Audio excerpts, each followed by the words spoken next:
Damas y caballeros, vamos a hablar sobre Porfirio con un experto, el Dr. M. David Leet Ua, quien literalmente está uniendo los fragmentos reconstruyendo a Porfirio. De hecho, acaba de escribir un libro que debe estar en la biblioteca de todos ustedes. Va a sonar un poco inverosímil, pero voy a tratar de ser lo más objetivo posible. Como ven, el Dr. Leet Ua sostiene el libro de pasta blanda. Caballeros, habría que llamarlo Dr. Porfirio, porque era un experto. Este cuate estaba por encima de Celso, con respecto a la crítica y educación en el mundo antiguo. Fue tan crítico del cristianismo y de los cristianos que 3 emperadores condenaron, y me imagino que hasta financiaron la quema de libros para perseguir este material y erradicarlo. Lo único que nos queda, imagínense qué tan peligroso era este individuo para los cristianos. Lo único que nos queda y es que tanto Eusebio como Jerónimo son santos, son intocables.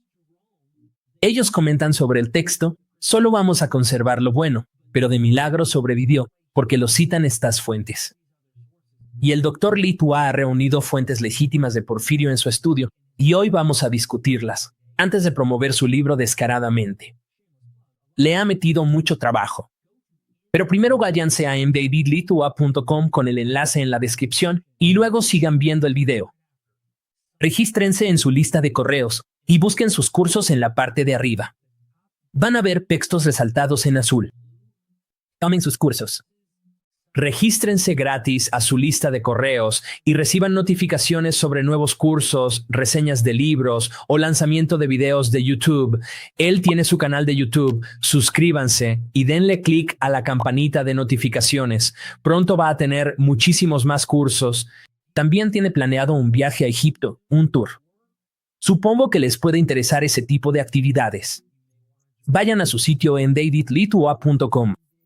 Dr. Leet Ua, ya no le voy a quitar más tiempo. Aquí, usted es el experto y quien sabe más sobre este tema. Usted ha leído a otros académicos que hablan sobre Porfirio. ¿Nos puede decir quién fue? ¿Por qué fue para los cristianos la horma de sus zapatos? Y de paso, nos divertimos un rato. Claro que sí, Derek. En verdad, te agradezco la introducción. Porfirio fue el filósofo mejor educado de su época, un estudiante de Plotino y uno de los más grandes y prolíficos pensadores de todos los tiempos. Pero no todas sus obras fueron destruidas. Algunas de sus obras sobrevivieron intactas. Pero esta obra, contra los cristianos, fue la más polémica de todas y es por eso que los cristianos la quemaron. Es el primer libro del que tengo conocimiento que los emperadores cristianos tildaron de peligroso en sus edictos y decretos, y que tenía que ser quemado. Los emperadores cristianos sentaron un precedente muy peligroso que copió la Iglesia Católica Romana. Incluían libros en una lista de literatura no aceptada y rechazada, que debía ser quemada. De hecho, no sé si se alcance a ver, pero dediqué este libro a todos aquellos a quienes sus libros fueron perseguidos y quemados. Porque sabemos que en los siguientes 1000 años del imperio cristiano después de Porfirio, ese intento de destruir este monumento del saber, nada más porque fue percibido como anticristiano, fue algo que se repitió una y otra vez a lo largo de los siglos. Por tanto, la pregunta es, ¿por qué pensaron que era tan peligroso? En la introducción les cuento un poco sobre la vida de Porfirio. Fue alumno de Plotino. Algunos hasta dicen que fue cristiano cuando era joven. Nació en lo que es hoy el actual Líbano, pero estudió con los mejores maestros y eventualmente llegó a Roma. También fue alumno de Orígenes de Alejandría. Entonces se conocía a los cristianos al derecho y al revés. Conocía muy bien la Biblia, hablaba algún tipo de lengua semítica, tal vez un dialecto fenicio.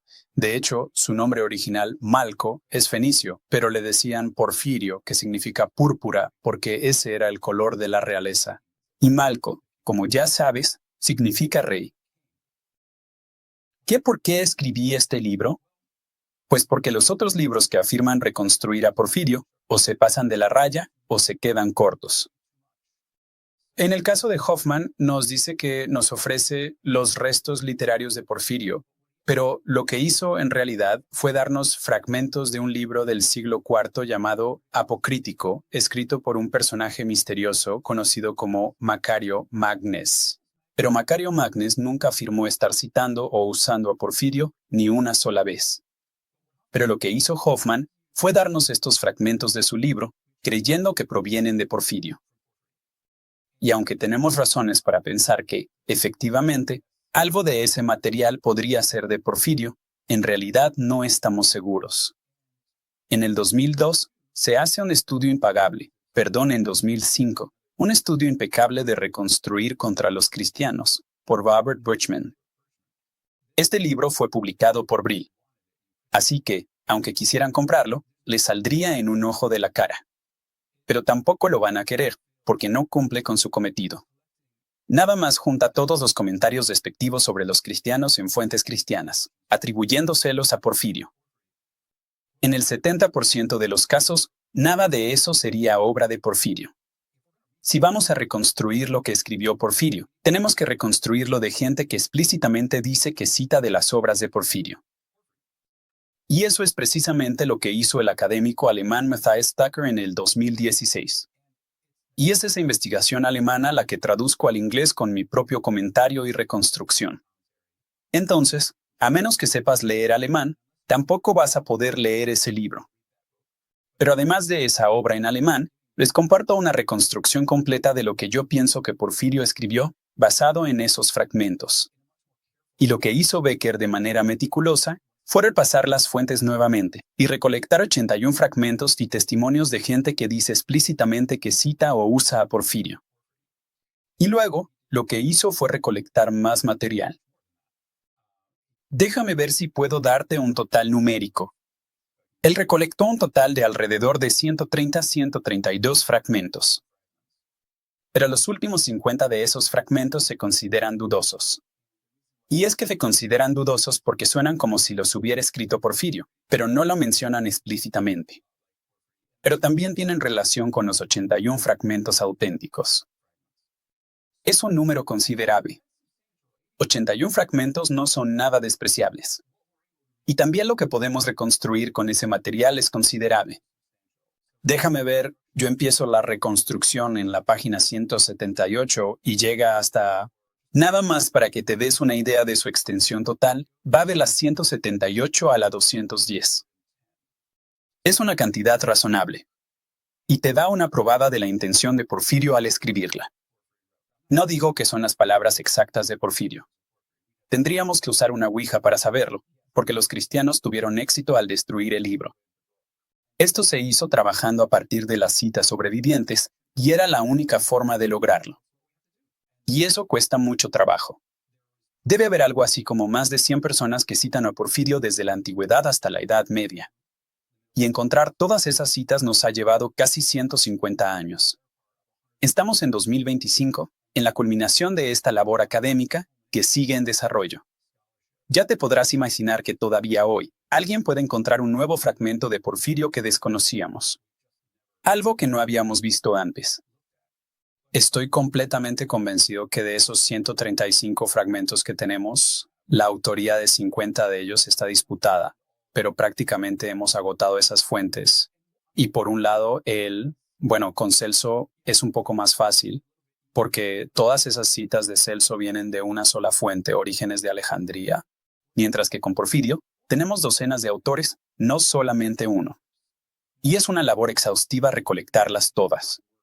Básicamente de esto se trata este libro que acabo de escribir. Un arduo trabajo académico para recuperar un libro que los cristianos quemaron. ¿Por qué lo hicieron? Como Porfirio está tan bien informado, no hay tema que no toque en su libro.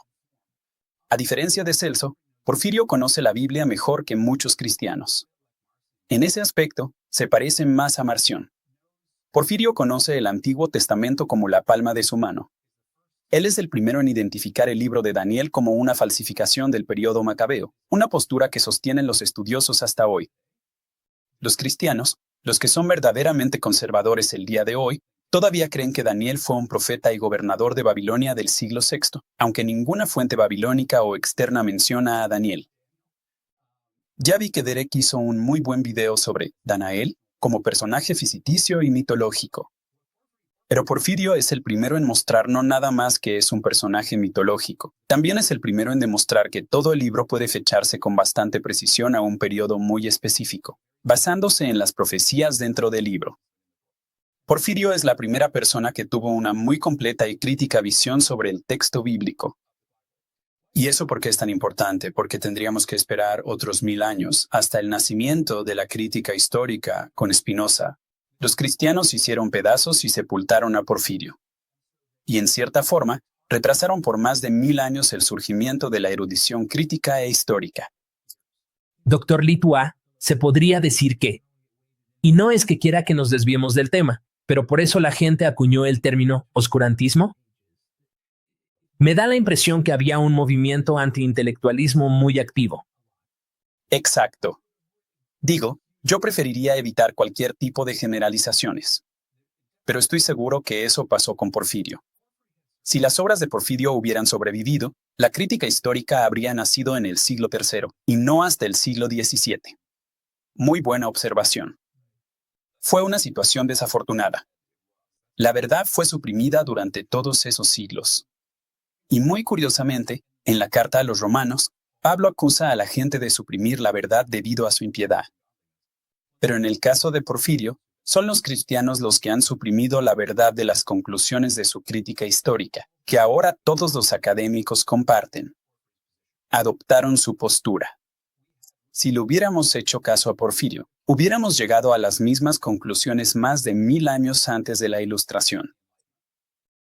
Pero como siempre pasa en la historia, un siglo después de Porfirio, los cristianos tomarían control del imperio y destruirían todo ese conocimiento que se consideraba anticristiano. Esto incluía cosas tan simples como cronología y las genealogías. Porfirio tiene mucho que decir sobre las genealogías de Jesús. Es buenísimo analizando ese material. Le encanta subrayar las contradicciones. Habla mucho sobre Hechos de los Apóstoles contradiciendo a Gálatas. Que si te echas una vuelta, pero no a un seminario, sino a un departamento de ciencias religiosas, siguen preocupados por la vida de Pablo y las contradicciones entre Hechos y Gálatas. Porfirio ya sabía eso desde fines del siglo III. A lo que voy es que ya estaba pasado de moda, pero fue olvidado por muchísimos siglos. Porfirio habla de tantas cosas, no nada más de Pedro y Pablo, sino de los milagros. Él habla de la relación entre los evangelios. También habla de cómo los autores de los evangelios atribuyen incorrectamente las profecías que citan. El ejemplo más famoso se encuentra en el Evangelio de Marcos, donde comienza con "Así fue dicho por el profeta Isaías", y no cita las palabras de Isaías, sino de Malaquías. Porfirio tenía un excelente conocimiento del Antiguo Testamento. Le podía decir exactamente dónde estaba el error y sacarle el máximo provecho. Y eso les preocupaba mucho a los cristianos, porque obviamente era una descarada crítica histórica. No podían decir, no podían hacerse de la vista gorda. Verdad. Por donde le veas, Marcos se equivocó. Cita a Isaías. Dice que Isaías dijo esto, y luego se sigue con Isaías, pero termina citando del libro de Malaquías. Se le fueron las cabras al monte, ¿no? Ya ni para qué inventar pretextos. No se les iba a poder resbalar tan fácilmente. Ese tipo de cosas les ponía los pelos de punta a los cristianos. Agustín, en su carta 102, también tuvo que controlar el fuego que Porfirio encendió con estas preguntas. Les voy a dar una probadita. Número 1. ¿La resurrección futura será como la de Lázaro o será como la resurrección de Cristo? 2. ¿Qué va a pasar con todas las naciones que vivieron y murieron antes de la venida de Cristo? 3. ¿Por qué los cristianos rechazaron los sacrificios? Si esto es lo que el Dios judío, que es el Dios cristiano, supuestamente desea. 4. ¿Por qué Jesús se contradice cuando amenaza a la gente con castigo eterno y proporcional? Yéndonos con las 5. ¿En verdad dijo Salomón que Dios no tiene hijo? Y por último, 6. ¿Cómo es que la historia de Jonás, que pasó 3 días en el vientre de un gran pez y se sentó bajo un árbol que creció mágicamente, podría ser verdad? Este es el tipo de preguntas que Porfirio hacía. Y la verdad es que son muy buenas. Digo, no se puede negar que la calidad de redacción es excelente. Porfirio también era filósofo, Entonces podía abordar la teología cristiana de una manera en que Celso no estaba preparado para hacerlo. Sí, Celso estaba informado sobre la literatura cristiana, pero no mucho. No lo hizo a profundidad. Celso reciclaba los ataques marcionitas al cristianismo protoortodoxo. Y más que nada, se ocupó de la estructura social del cristianismo. Por otro lado, Porfirio se enfocaba en los textos. Él fue un crítico textual y ataca la interpretación alegórica cristiana. Algo así como cuando los cristianos tratan de suavizar el Antiguo Testamento solo con alegoría. La alegoría es el método que funciona más o menos así. Bueno, el texto no tiene un significado literal, sino espiritual. Entonces ataca esa técnica. Y otra cosa que hacía era tratar de debatir a los cristianos en cuestiones lógicas y teológicas. Por ejemplo, en uno de ellos. A ver si puedo encontrar el pasaje. Trata sobre el concepto del logos de Dios. Entonces, si el logos de Dios es algo separado de Dios, por tanto, deja de ser Dios. Y si el logos de Dios es algo que está dentro de Dios, ya no se puede distinguir de Dios. Y la conclusión es que el logos no existe. Ese es el tipo de dilemas lógicos que él quería plantear. Sus críticas contra los apóstoles son de las mejores que han existido. Se va sobre de Pedro y Pablo con mucha perspicacia. ¿Y eso por qué es relevante? Porque Pedro y Pablo son los fundadores del catolicismo romano. Roma se apropió de esos dos apóstoles, y parece que Porfirio pasó la mayor parte de su vida adulta en Roma, así que era un tema que llamaba mucho su atención. Yo creo que lo mejor es que cite lo que pensamos es un fragmento de su primer tomo. Nada más para que se den una idea, estoy leyendo de la página 181 de mi libro. Según su carta a los Gálatas, Pablo no consultó inmediatamente con carne y sangre. Esto es una cita de Gálatas 1:16. Después de tener una revelación del Cristo, Pablo no necesita de hombres para consultas verbales. Y después de recibir la doctrina de Dios, ni ser instruido por carne y sangre. Pablo condena a Pedro, diciendo, antes de que llegaran algunos enviados de Santiago, Pedro comía con los gentiles, pero cuando llegaron, se apartó por miedo a los de la circuncisión y muchos judíos lo siguieron. Pedro obligó a los creyentes gentiles incircuncisos a acatar las gravosas exigencias de la ley. Pablo reprendió a Pedro porque no caminaba correctamente en la verdad del Evangelio. Pero con esta observación viene una seria y grave condena, que un hombre, intérprete de la voz divina, viviera en hipocresía y actuara para agradar a la gente. Si se dice que Pedro estuvo involucrado en tales vicios, como no estremecerse al pensar que ahogado en miles de absurdos, por así decirlo, posea las llaves del cielo para atar y desatar. Pablo dice que actuó como judío entre los judíos para ganarlos para Cristo. Para un judío, se hizo judío. Así que fue culpable de disimulo, como en el caso cuando se rapó la cabeza en Cencreas. Esto viene de Hechos. O cuando hizo ofrenda en Jerusalén, en Hechos. O cuando circuncidó, en Timoteo y Hechos. Este es el hombre que en su carta a los filipenses llamó a la circuncisión mutilación. Pablo fue insolente al atreverse a reprender a Pedro, censurándolo en su cara y obligándolo con lógica a confesar su error. Pero, ¿con qué autoridad se atrevió Pablo a reprender a Pedro, apóstol de los circuncisos, por lo mismo que él, apóstol de los incircuncisos, hizo? Pablo se opuso a Pedro y a los demás, en lo que a apariciones públicas respecta, para que su hipocresía al observar la ley, perjudicial para los creyentes gentiles, fuera corregida por su propia hipocresía al reprochar a Pedro. Y continúa. Pues yo diría que es muy competente en la retórica. Sí, diría que muy bueno. Me encanta cómo pone el dedo en la llaga. No se le escapa una. Para los de la audiencia que no se dieron cuenta, Pablo reprende a Pedro por actuar de una forma frente a los judíos y de otra forma frente a los gentiles. Sí, prácticamente Pedro se ajustaba según las circunstancias, primero con los gentiles y luego con los judíos. Y Pablo termina diciendo lo mismo, soy judío con los judíos y soy griego con los griegos. Y es algo así como, güey, ¿no te das cuenta que te acabas de echar de cabeza? Y ese es otro problema. Dice que las enseñanzas del Señor y de los evangelios son, pongan atención, que hay que reprender a tus hermanos en privado, no en público. Literalmente está haciendo lo que no debe hacer según las enseñanzas de Jesús. Otra cosa valiosa que hace Porfirio es que nos habla de fuentes que ya no existen.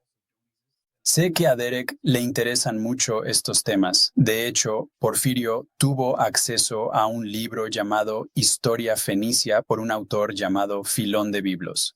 Y Biblos no está lejos de donde creció Porfirio.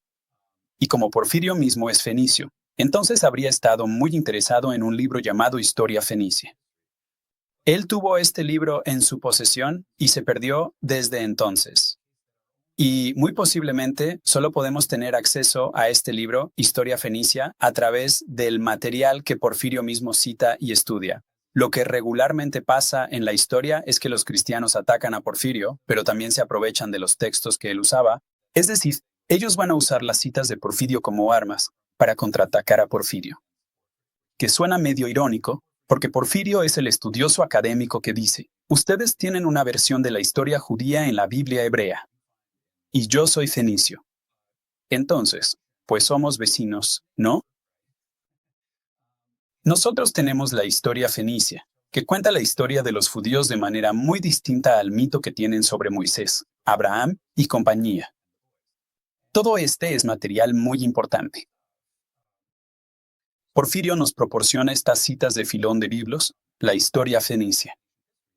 Y encontramos material muy interesante en el libro, que no va a resurgir, sino hasta que encontremos las tablas fenicias en Ras Chama, a principios del siglo XX. El material ugarítico. No. Lo que resulta fascinante de todo esto es que Porfirio escribe en una época en la que tuvo acceso a la historia fenicia, que más o menos coincide con la época en la que fue escrito el Nuevo Testamento. Así es. Y ofrece una versión diferente de la historia de los judíos. También ofrece una versión diferente de la teología de los judíos. Y lo que dice Filón de Biblos es que consiguió estos registros de un sacerdote del dios Yehua, que podría ser Yahvé. Eso es muy interesante. ¿Y qué otras tantas cosas crees que dice? Bueno, pues tiene una historia sobre él, que se piensa es un antiguo rey fenicio, pero su nombre se usa para referirse a Dios en hebreo y fenicio. Y también dice que había una tradición en Fenicia, donde el rey sacrificó a su hijo amado, llamado Yehud, sobre un altar.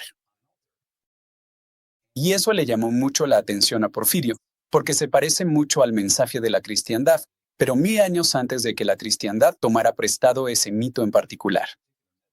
El hecho de que haya podido precisar esa fuente es muy importante para nosotros, porque el 95% de la literatura antigua se perdió. ¿Qué es exactamente lo que se perdió? Pues todo lo que amenazara o no era de interés para los cristianos, porque durante 1000 años, ¿verdad? Los cristianos eran los que se encargaban de transmitir textos, ¿o no? ¿Qué podría sobrevivir a ese trancazo, verdad? Cuando solo los cristianos son los copistas por 1000 años. Por un lado, tenemos toda esta literatura antigua, como la Biblioteca de Alejandría, 1.000.000 de volúmenes, y tiene que pasar por este cuello de botella durante la Edad Media, la Alta Edad Media, cuando solo los cristianos copian libros. A fin de cuentas, que se salvó de un 5 a un 10%. Entre el 5 y el 10% de la literatura que es indispensable para reconstruir nuestra historia. ¡Wow! Ese es Porfirio. Sí, bueno. Nada más para profundizar un poco. Perdimos muchísimo, ¿no? Para la gente de la audiencia que no se dio cuenta, lo que sea que Porfirio tenía en su poder, aunque supusiéramos que Sanfuniatón, el sacerdote fenicio, fuera ficticio. Este cuate, Filón de Biblos, sí existió. Y dice que tradujo este antiguo mito. ¿Estoy bien? Que Filón de Biblos lo tradujo y que Porfirio se consiguió una copia. Sí, entendiste bien. Se afirma que el material contenido en la historia fenicia se remonta a fuentes fenicias muy antiguas, ¿no? Y Porfirio acepta esa afirmación. De hecho, yo creo que esa afirmación es razonable. ¿Me explico? Hazte de cuenta que de repente alguien viene con el Antiguo Testamento y te dice, ¿qué crees? Fíjate que este libro se remonta a fuentes judías muy antiguas. Y es cierto, pero aquí la cosa es que no es lo mismo una Septuaginta del año 300 a una del año 1300. Es mucha la diferencia. El punto es que Porfirio nos dice que la historia fenicia se remonta hasta Sanfuniatón, que pudo haber vivido en la misma época que Moisés. Ese dato debe estar mal. Sanfuniatón debió ser del periodo helenístico, pero sigue siendo una fuente fenicia. Y digo que sabemos que es información precisa porque mucho del material, este material ugarítico, coincide con las cosas que dice Filón de Biblos al respecto. Eso sí lo podemos checar. Pero en el caso del Antiguo Testamento no tenemos contra qué checarlo. Sería algo así como si quisiéramos checar si los israelitas cruzaron el Mar Rojo porque los babilonios también lo registraron. Pero no.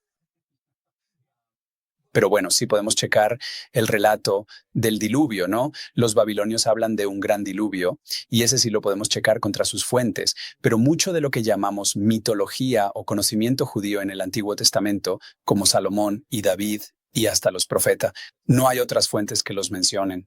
No podemos corroborar esa literatura. La arqueología nada más nos ayuda a corroborar una que otra cosa. Pero sí, básicamente el material judío tiene carta abierta, como que se valida a sí mismo. Como, Entiendo. ahí tienes. Yo creo que eso es lo que Porfirio vio y dijo, oigan, tengo una historia alternativa y hasta tengo fuentes que hacen la labor histórica de decir, tengo a este cuate y estoy trabajando con material legítimo, porque leí sobre el tema por ahí hace no sé cuánto tiempo. Por eso su libro me llamó la atención. Ahí les va un comercial descarado. Cómprense el libro del Dr. Litois. ¿Lo quieren? No es para que lo lean una vez, es para que lo tengan en su librero. Este es material de referencia que van a necesitar y está a muy buen precio con su descuento. ¿De qué se trata esta historia alternativa que perdimos? ¿Qué se llamaba la historia fenicia? Y se parecería, no necesariamente a la Biblia, pero imagínense si pudiéramos leer esa fuente primaria. Tal vez se vería muy similar a las historias bíblicas. No sé. ¿Qué piensa? Yo creo que se parecería mucho al Antiguo Testamento. Tal vez habría mencionado a personajes como Moisés y Abraham, pero nos habría dado historias alternas de ellos. Porque tienes que entender que Porfirio es muy astuto. El mismísimo Porfirio es un coleccionista de libros, un cazador de libros, y el más grande estudioso de su época. A fines del siglo III, tenía a su disposición literatura antigua, conocía el nombre del dios judío y estaba buscando una historia alterna de ese dios y del pueblo judío. Entonces, cuando leyó que la historia fenicia se remonta a los registros de un sacerdote del dios Yehuo o Yuo, como quiera que se pronuncie, pues no le quedó más remedio que parar las orejas. Le tuvo que llamar la atención, porque buscaba una historia alternativa de los judíos. Y así es exactamente como lo dice. Les voy a leer una cita de mi libro que está en la página 31. Porfirio cita a Sanfuniatón y dice que está relatando la historia de los judíos de la manera más fiel, coincidiendo con precisión con los lugares y sus nombres. Consiguió estos registros de Jeromalos, sacerdote del dios Yehuo. Y el tal Jerombalos le dedicó su historia a Abibalos el sacerdote. Perdón, el rey de Berytus. Y Jerombalos fue aceptado por el rey y por contemporáneos que evaluaban la veracidad histórica. La época de estos pueblos cae incluso en épocas anteriores a la guerra de Troya, y están muy próximas a los tiempos de Moisés, como demuestra la lista de sucesión de reyes fenicios. De lo que podemos reconstruir, lo que relataba la historia fenicia, era principalmente la historia de los fenicios. Porfirio la consideraba como contemporánea de Moisés. Pero él también creía que la historia fenicia aclaraba muchos aspectos de la historia judía. Y así lo hizo, ¿no? Porque están muy cerca. Si te fijas, a duras penas están a 1 hora de camino. Digo, si estás en Galilea, vas a estar en Líbano en 1 hora más o menos. Tampoco es que ahorita haya muchos viajes de Galilea a el Líbano, pero están a tiro de piedra. En pocas palabras, yo me atrevería a decir que Porfirio disfrutaba de este libro, porque daba una historia alternativa de Moisés. Tal vez también nos daba una historia alternativa de David y Salomón. Acuérdense que hasta en el Antiguo Testamento, los judíos reconocen que Salomón tenía una relación muy cercana con el rey local de Fenicia. De hecho, fue el rey local de Fenicia el que proporcionó los materiales, e incluso hasta el diseño de la estructura del primer templo, los grandes cedros del Líbano. De ahí consiguió los materiales. Y claro, es más que cierto que en la contrahistoria judía, es a los reyes del norte a quienes se les acusa de ser muy apegados a los fenicios. Por supuesto que saben que me refiero a Jezabel, que era fenicia, una reina fenicia que se termina casando con un rey israelita. Y están muy apegados teológicamente, como para que el escritor sureño del Libro de los Reyes se sienta cómodo. Y pues básicamente, se acordarán que se hacen acusaciones misóginas sobre esta mujer. Nada más fíjense de dónde viene esta mujer. No la querían, por su procedencia y por las implicaciones teológicas que eso tenía. Tal vez fue la más grande reina israelita que conoció el reino de Israel, pero jamás vamos a saberlo si solo leemos el Antiguo Testamento. Igual y había una versión diferente en este libro llamado La Historia Fenicia. ¿Por qué no sobrevivió con el texto de la Historia Fenicia? Pues porque seguramente tenía cosas que no les gustaban a los cristianos. Y ni judíos ni cristianos iban a estar contentos con una historia alternativa de su pueblo. Nada más querían conservar el Antiguo Testamento. Y es por eso que ese libro no sobrevivió. No fue quemado hasta donde sabemos. Pero a los cristianos no les interesó copiarlo, a excepción de las citas de Eusebio, que creía que podía escoger a conveniencia para validar a la cristiandad. Ese es el verdadero problema. No es que Eusebio y los padres de la Iglesia siempre estén mal cuando citan sus fuentes. Pero siempre son muy selectivos, ¿o no? Nada más se quedan con ese 1%. Pero es el contenido que creen que los valida y además los sacan de contexto. ¿Verdad? Porque Porfirio sí te dice, esta es una historia alternativa a la de los judíos, y es precisa. Pero lo único que hace Eusebio es tomar las partes que confirman cuando vivió Moisés. ¿Me explicó? Es deshonesto, por el simple hecho de que no lo contextualizan. Y Eusebio deja este punto muy en claro. Así como Porfirio puso patas para arriba la historia judía. Y eso no me gusta. ¿Pero cuáles eran sus fuentes? Filón de Biblos, que ahora es uno de los muchos textos perdidos de la antigüedad. Impactante. Quiero seguir la discusión por ahí. Parece que la diferencia entre Porfirio y Celso, o Celso, para quienes prefieren la cedura, es que Celso se apoya en, no quiero decir, teología o propaganda judía. No sé cuál sea el término exacto, pero también me parece que está relacionado con ideas judías que buscan ser hostiles al cristianismo. No me malinterpreten, también las agradezco, porque por lo menos así tienes otro punto de vista conservado en una fuente no judía, usando argumentos en contra de la apologética cristiana, que es muy útil de muchas maneras. Que por cierto, les recomiendo su curso y su libro sobre el tema, porque cubre todo este material tan padre. Pero siento que por lo menos Porfirio es, casi quisiera decir que, más consistente filosóficamente. No le da miedo tirarle ni a judíos ni a cristianos. Jala parejo con todos. Pero, como que Celso es un poco más moderado. ¿Estoy en lo correcto? Es moderado consigo mismo y con los judíos, pero ataca a los cristianos. Yo entiendo a Celso como antijudío y anticristiano a partes iguales. Sí, es anticristiano. De hecho, lo más interesante sobre Celso es que parece ser de Alejandría y usa fuentes locales alejandrinas para hablar sobre los judíos. No le gusta usar el Antiguo Testamento. Más bien, es muy ignorante sobre el Antiguo Testamento y prefiere usar los mitos egipcios. Esto podría ser histórico, pero según los mitos egipcios, los judíos eran de hecho egipcios rebeldes que siguieron a un sacerdote leproso llamado Osarsif Moisés para huir de Egipto y fundar su propia nación en el noreste. Celso no simpatiza con los judíos. Sí, que, dicho sea de paso, les recomendaría que leyeran a Celso y Porfirio juntos. Mis traducciones de Celso y Porfirio son volúmenes complementarios. Yo digo que los lean juntos. Y por lo menos en el caso de Celso, pueden tomar mi curso. Nada más vayan a mi sitio web. Es un curso en línea, ya está grabado. Pueden tomar el curso y pues sí, sáquenle todo el provecho posible. Planeo hacer un curso sobre Porfirio en algún momento, pero todavía no. Créanme, con el libro tienen más que suficiente a manera de introducción. Ojalá que revisen la descripción. Soy afiliado de los cursos del Dr. Litua y espero que se registren usando el enlace. Me ayudan a mí y ayudan al canal.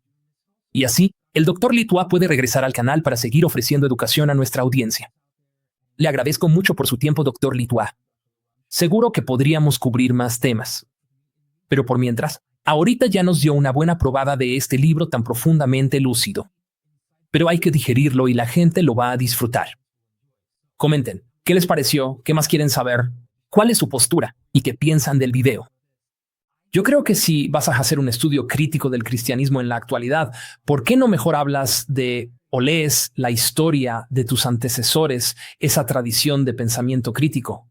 Este cuate de aquí, Porfirio, se podría decir que es como nuestro abuelo. En serio que necesitan conocerlo, porque él vio cosas que hoy estaba leyendo en el libro de Litua, del doctor Litua, que yo no había entendido de manera tan clara. No vería que Pablo se contradijera cuando dice que es judío con los judíos y griego con los griegos. Y nunca lo había relacionado con la acusación que le hace a Pedro, y él hace lo mismo. Aquí lo explica. Como que yo nunca. Siempre estoy buscando contradicciones y esas cosas. Y no lo veía. Y este cuate parece que tiene vista de halcón. ¿Tiene algo que decirnos para concluir, doctor Litua, que quiera que la gente sepa o sobre su curso? Esas cosas. Que vayan a mi sitio web. Los cursos están en la pestaña principal, ya son como 12. Si se unen a la Academia Gnosis, que está hasta arriba, tienen acceso inmediato a 7 de ellos. Se paga por suscripción, pero son 7 cursos de un jalón y una reunión mensual, donde convivimos al final de cada mes. No se lo vayan a perder. Así tienen los 7 cursos combinados. Nada más. Vayan a la Academia Gnosis o váyanse a los cursos y denle clic a la imagen, a la miniatura de la Academia Gnosis, y así tienen acceso a los 7 cursos completos y la reunión mensual. Creo que esa es la opción más económicamente viable hasta el momento. Se agrega un curso nuevo cada 2 meses. Pues sí. Sáquenles provecho. Todavía no subo el de Celso, pero ya pronto. Hola amigos. Quiero agradecerles a todos los que compraron mi traducción y reconstrucción de Contra los Cristianos de Porfirio. La reconstrucción se publicó en julio de 2025 y desde entonces empecé un nuevo proyecto para traducir el último gran tratado anticristiano de la antigüedad, a saber, Contra los Galileos del emperador Juliano. Es muy importante entender la importancia de la obra final de Juliano, la última obra que escribió antes de morir. Por primera y única vez en la historia, un emperador romano escribió un ataque profundo y exhaustivo contra la que él consideraba la mayor enfermedad que afectaba al imperio romano, el cristianismo. Comparó a la par a Moisés y Platón, el Génesis y el Timeo, el helenismo y el judaísmo, y mucho más. Nadie estaba mejor informado sobre la práctica y las creencias cristianas que Juliano, ya que aparentemente había sido un cristiano devoto durante los primeros 20 años de su vida y había recibido una formación exhaustiva en estudios bíblicos antes de dejar la oscuridad, como él lo llamaba, y caminar hacia la luz de la espiritualidad helénica. El orador Libanio dijo de Juliano que había superado con creces a Porfirio con su ataque escrito contra los cristianos, citando: a medida que el invierno alargaba las noches, Juliano atacó los libros en los que se afirma que ese sujeto de Palestina es un dios y el Hijo de Dios. En una larga polémica y a fuerza de argumentos contundentes, demostró que tales afirmaciones eran tonterías y habladurías sin sentido. Sobre el mismo tema, se mostró más sabio que el viejo sabio de Tiro, y con razón puede este Tirio sentirse complacido y feliz de aceptar la declaración, vencido, por así decirlo, por su propio hijo. Ahora bien, los cristianos tardaron casi 70 años en responder por completo al ataque de Juliano, la obra en la que está contenido. Contra Juliano, de Cirilo, aparece en una nueva edición crítica y traducción. Este hecho por sí solo exige que actualicemos nuestro texto de la obra de Juliano contra los Galileos, basándonos en nuestra mejor comprensión del texto en el que está contenido. Quizá haya más de Juliano que podamos extraer de Cirilo, pero existen otras razones para exigir una mejor y más precisa traducción de Juliano. Cuando leí la mejor traducción académica rival de Contra los Galileos, la de A. R. Joseph Hoffman en 2004, me sorprendió encontrar una gran cantidad de palabras mal traducidas, añadidos inútiles y omisiones misteriosas en el texto. Hoffman utilizó una edición de la obra de Juliano impresa en 1880, a pesar de que tenía a su disposición una edición superior impresa en 1991. Y así, como he hecho con Celso y con Porfirio, mi objetivo es corregir los errores de Hoffman, para presentar una mejor traducción, más precisa y más legible de Contra los Galileos de Juliano. Mi objetivo también es ofrecer un mejor comentario sobre el texto para maximizar la comprensión del lector promedio. Mi nueva traducción de Contra los Galileos será de gran interés para escépticos, ateos, agnósticos, cristianos desencantados, cristianos comunes, apologetas cristianos, historiadores de la antigüedad y para cualquiera interesado en el cristianismo antiguo, la interpretación bíblica cristiana antigua, la mitología griega o la filosofía. Esto es lo que estaban esperando. Si les gustaría apoyar mi trabajo, les pido por favor que aporten fondos a mi nueva campaña de Kickstarter. $30 australianos, que son como $20 estadounidenses, les dará una copia gratuita de mi traducción cuando esté terminada. Es decir, les enviaré una versión digital que estará en mi plataforma Thrivecart. El enlace de Kickstarter está en la descripción y en el comentario fijado.